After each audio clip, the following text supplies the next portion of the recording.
Bueno, pues buenas tardes. Continuamos con la jornada, con la sesión. En nombre de la Asociación Intercids, Operadores Jurídicos por los Animales, me honra mucho presentar esta mesa jurídica, la segunda mesa, compuesta precisamente por ponentes que representan de alguna manera algunos de los diversos colectivos de operadores jurídicos, es decir, de profesionales que trabajamos en el ámbito del derecho y la justicia en España. El objetivo de esta mesa es, después de este análisis, ¿no?, de la realidad del lobo, de su naturaleza, de su estado, de los retos que plantean desde la mirada científica, ver de qué manera la legislación acoge y recoge esta realidad y da o no, más bien no, teniendo en cuenta los desafortunados, por llamarlo de alguna manera, cambios recientes, pero bueno, de qué manera se da o no respuesta a esta realidad y los retos que plantea la conservación de la especie y, desde la mirada nuestra de Intercids también la protección de estos animales individualmente considerados también.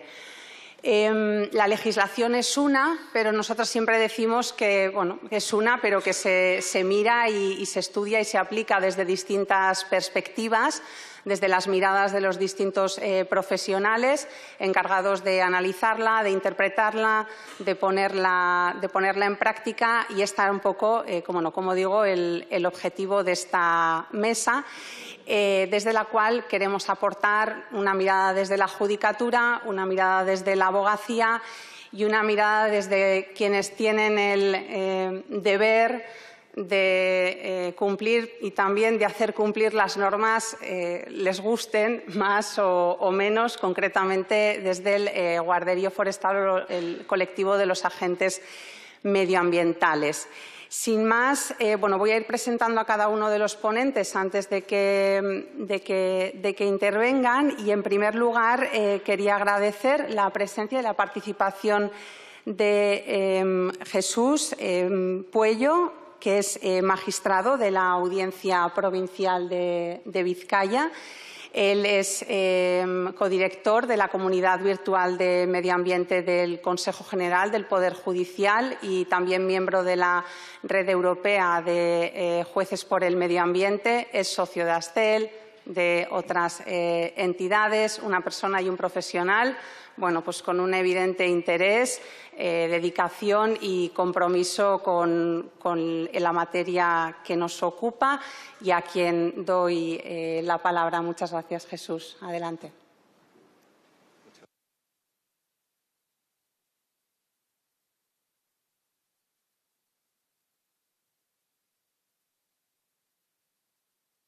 ¿Ahora? Bueno, muchas gracias, María, y muchas gracias, Intercids, a los organizadores. Para mí es un verdadero honor en este marco, en el órgano de la representación popular, que precisamente abordemos cuestiones sobre la situación de la protección o desprotección del lobo en España. También quiero decir que mi padre era ganadero. Tenía una pequeña explotación de 15 vacas o así.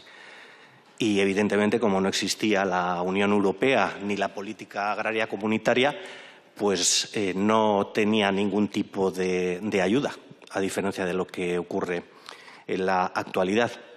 Bueno, la situación normativa en la que nos encontramos, que la ha enmarcado perfectamente Andrés Ordiz, y la verdad que no sé si voy a conseguir estar a la altura tan elevada de las anteriores intervenciones, especialmente la de mi querido amigo Blas, que, claro, con vídeos de lobos no se puede competir. Pues, bueno, esta situación me recuerda a la película de Out of Africa, cuando decía Meryl Streep que yo tenía una granja en África. Pues nosotros teníamos un sistema normativo coherente de protección del lobo desde que el MITECO promulgó la Orden T de 980 de septiembre del año 21, luego complementada con una estrategia en julio del 22 que me parece que era magnífica, porque era la primera vez que se daba un tratamiento o se intentaba dar un tratamiento unitario a cuestiones como los censos, las peritaciones de daños, las medidas preventivas, todo lo que podíamos esperar de una ley de desarrollo o soft law, como llaman los juristas, en desarrollo de la inclusión del lobo, de la protección del lobo en el ESPRE, que además, no olvidemos, unificaba el tratamiento jurídico no en España, sino en toda la península ibérica, porque en Portugal ya estaba protegido. De hecho, es triste que precisamente en los últimos días de mayo Portugal haya incrementado el nivel de protección del lobo y nosotros estemos buscando vías interpretativas para intentar luchar contra la desprotección que se pretende del lobo a través de determinadas figuras jurídicas. Habrá que recordar que ese régimen, que era muy interesante tanto a nivel nacional como a nivel internacional en la Unión Europea, con el Convenio de Berna también, conforme al artículo 191.2 del Tratado de Fundación de la Unión Europea, había dos principios que son esenciales y que siguen vigentes, a pesar de las reformas, que son el principio de precaución y el principio de no regresión ambiental, que están contemplados también en otros tratados internacionales. Pero hete aquí que ya sabéis lo que ocurrió en septiembre del año 23 y con el pony de Ursula von der Leyen. Y es muy curioso porque uno que ha estudiado la evolución de los informes de la Comisión Europea y de sus diversos comités técnicos ve que a partir de ese momento se produce un cambio en la tendencia de esos informes. A partir de ese momento, creo que ha sido Andrés el que ha dicho, son documentos muy largos, muy farragosos, en los que siempre hablan de que el lobo cumple una función muy importante en el mantenimiento de los ecosistemas y bla, bla, bla, bla, pero que hay que explotar todas las posibilidades para flexibilizar las excepciones. Y claro, en España la Ley de Residuo Alimentario lo que pretende es eso también, explotar o inventar o crear nuevas excepciones, porque saben que la doctrina del Tribunal de Justicia de la Unión Europea digamos que es bastante exigente a la hora de aplicar las excepciones que puedan estar previstas en los artículos 14 y 16 de la Directiva Hábitats. Directiva Hábitats que, como sabéis todos, y sigue vigente, sus objetivos principales no han caducado. Sigue pretendiéndose conseguir una situación adecuada de los hábitats naturales y de las especies que los integran en sus áreas de distribución natural.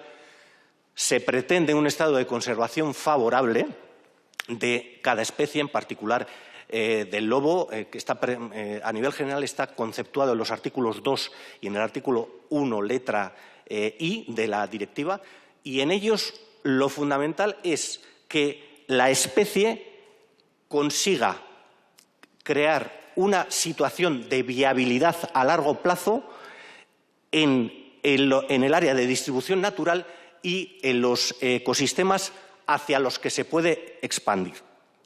Bueno, voy a empezar ya con una visión crítica de la Ley 1/2025 de 1 de abril de prevención de las pérdidas y el desperdicio alimentario.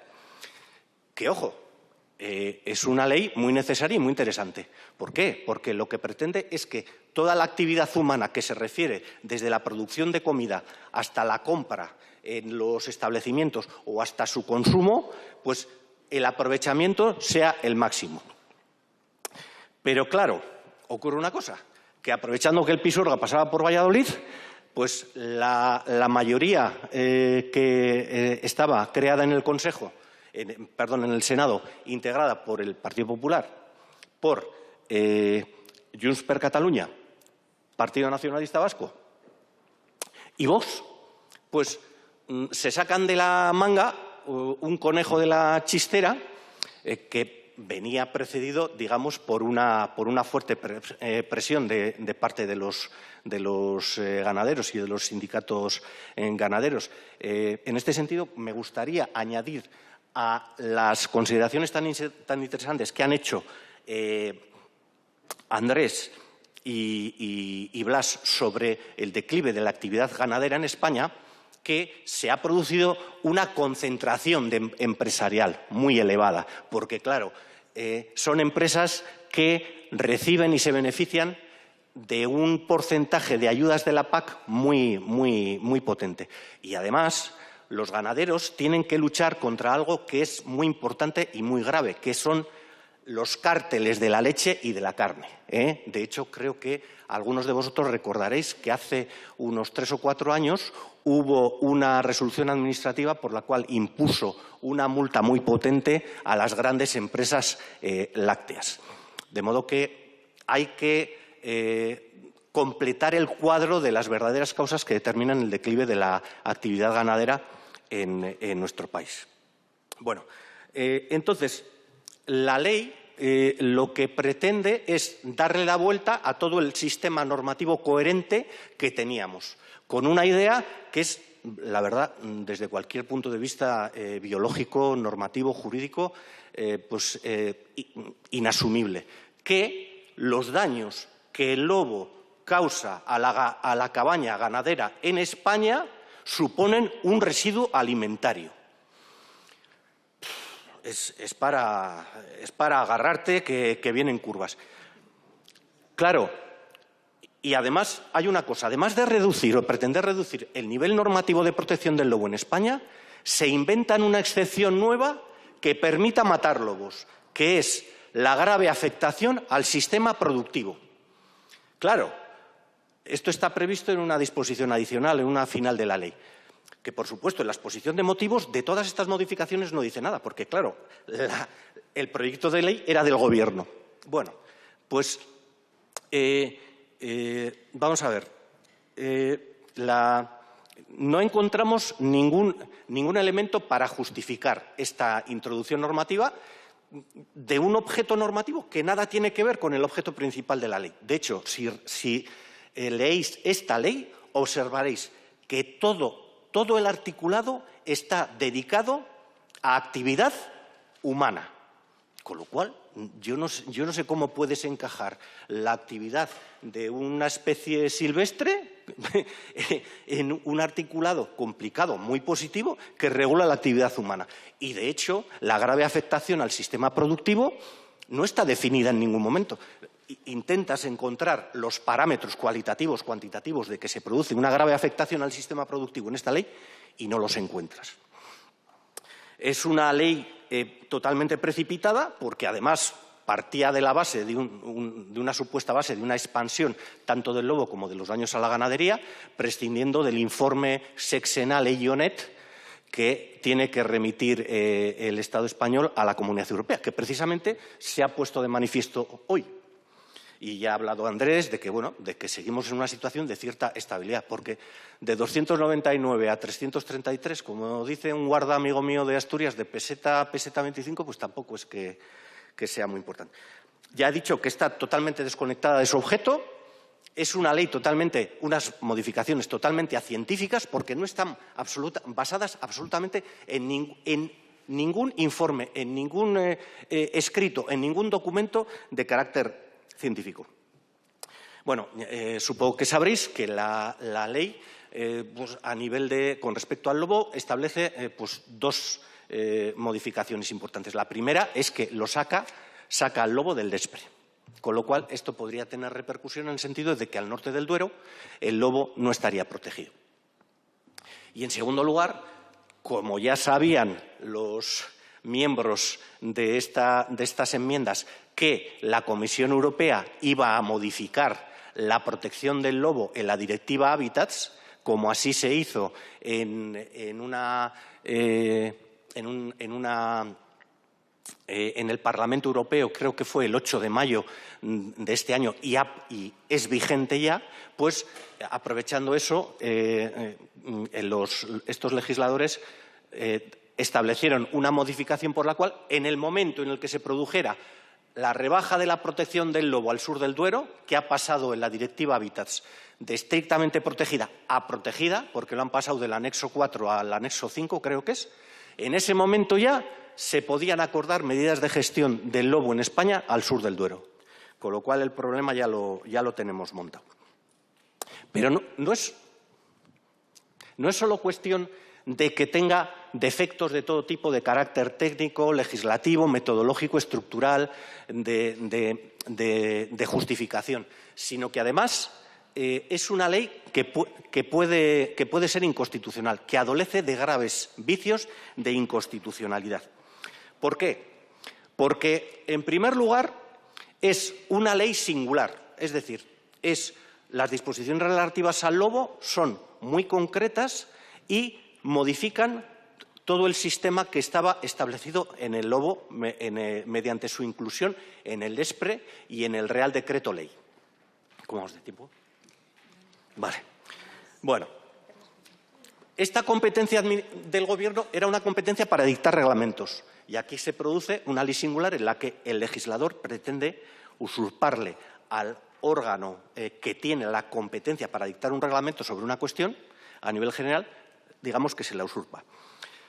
Conocéis todos perfectamente el complicadísimo procedimiento que hubo a iniciativa de la asociación Astel para la inclusión del lobo en el ESPRE, aunque Astel iba más allá y luego nos explicará María José cómo están algunos procedimientos pendientes de eso, porque Astel pretendía que se declarara como vulnerable.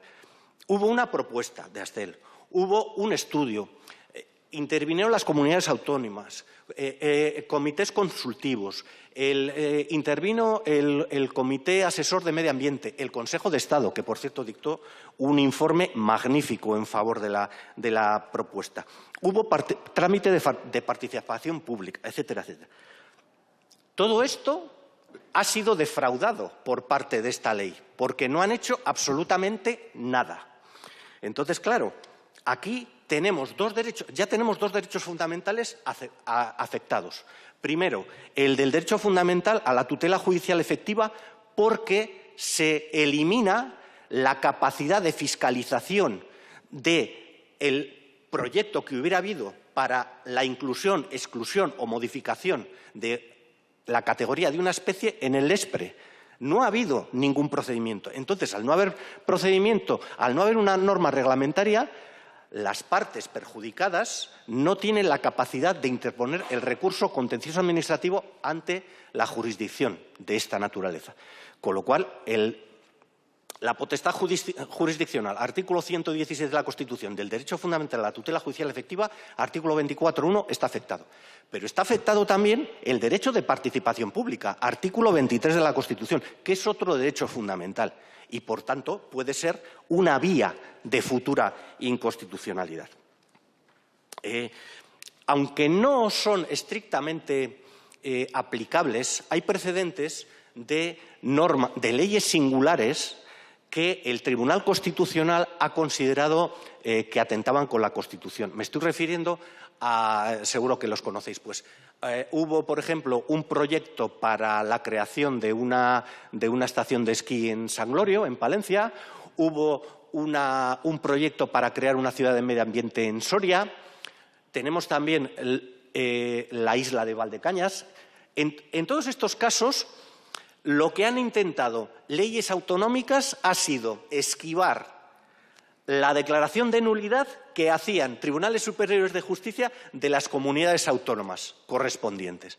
Entonces, claro, la única posibilidad es recurrir al Tribunal Constitucional. Y el Tribunal Constitucional ha dicho claramente que se produce una desproporcionada asunción de competencias que no les corresponde. Y, en definitiva, todas estas leyes singulares, el Tribunal Constitucional las ha declarado inconstitucionales ya os digo, por atentar contra principios y derechos fundamentales de de la Constitución. Bueno, vale. Voy a ver si abrevio un poco. Y resulta que, a pesar de que después de las tractoradas de los ganaderos de hace 2 años, la Unión Europea ha reducido en gran medida los requisitos medioambientales de la actividad ganadera y de la actividad de la agricultura, estoy totalmente de acuerdo en favor de reducir la burocratización. Hete aquí que tenemos normas en Europa que pretenden no solo mantener la biodiversidad, sino que pretenden extender la biodiversidad. Tenemos una estrategia de biodiversidad, la Estrategia 2030, y luego tenemos el Reglamento de Restauración de la Naturaleza de abril del año pasado. No hacen referencia, el reglamento no hace referencia a los carnívoros, precisamente por el tema del lobo. No hace una referencia implícita. Pero sí pretenden, para el 2030, que recuperemos el 30% de los hábitats terrestres, aparte de otros muchos, que existen en la Unión Europea. Es muy curioso porque, por ejemplo, en los ecosistemas marinos sí hablan de los depredadores, sí hablan de los tiburones y de las rayas.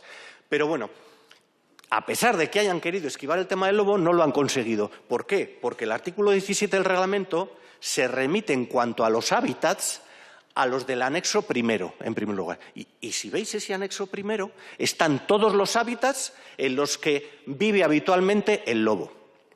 Y además ocurre otra cosa.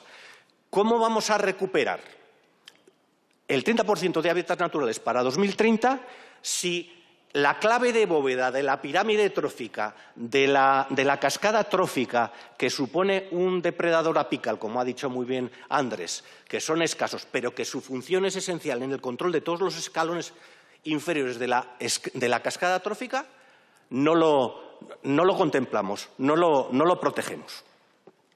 Además, debemos de tener en cuenta otra cosa.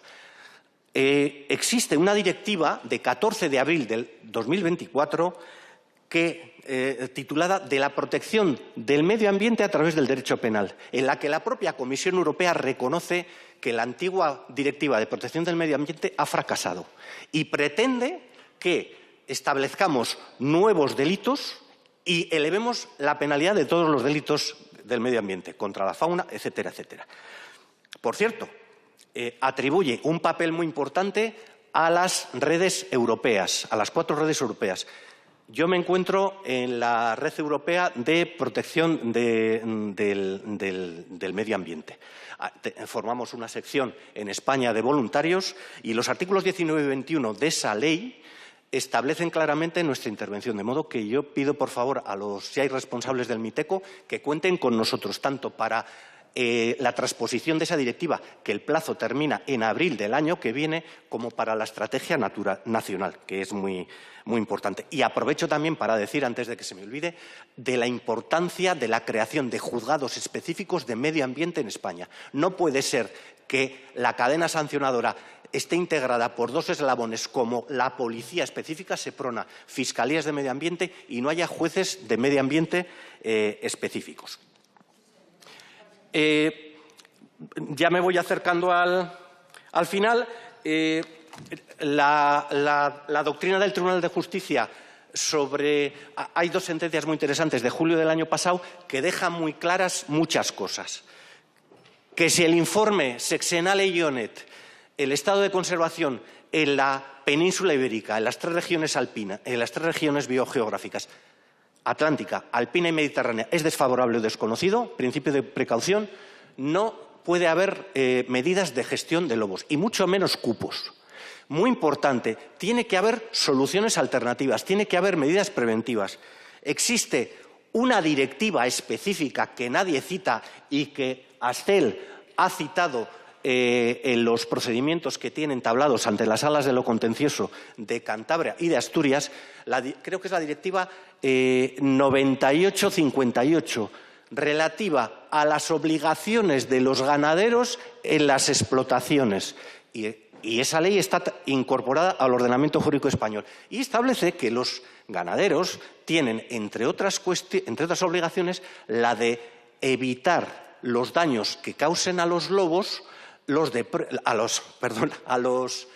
ganado silvestre, al ganado doméstico, los depredadores silvestres, siempre que sea posible. Y bueno, posible, yo me parece que sí lo hay desde el momento en el que las subvenciones de la PAC, ya sabéis que están finalísticamente condicionadas a que el ganadero respete el destino medioambiental. Y además, dinero para medidas preventivas hay un montón. Os recuerdo, en el año 23 en Castilla y León, según el censo, 3,8 millones de indemnizaciones.